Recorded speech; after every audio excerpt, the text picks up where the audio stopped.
Malaysia Immigration. Assalamualaikum.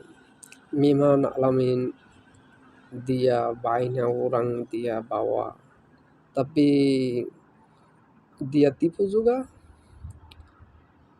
pandai-pandai uang ambil saja. Lepas orang Malaysia sudah datang, orang sudah kosong. Ini masalahnya. Itu sekarang Malaysia orang kosong banyak. Iya betul. Tapi saya sikap, saya ingat saya ingat memang ini salah bukan orang. Ada orang, tapi itu busuk orang siapa tahu. Itu agent, nama Alamin. Kalau dia tak busuk, orang memang tak kosong. Saya betul-betul saya bagi tahu. Oke, terima kasih. Dia duduk Kelenga Point.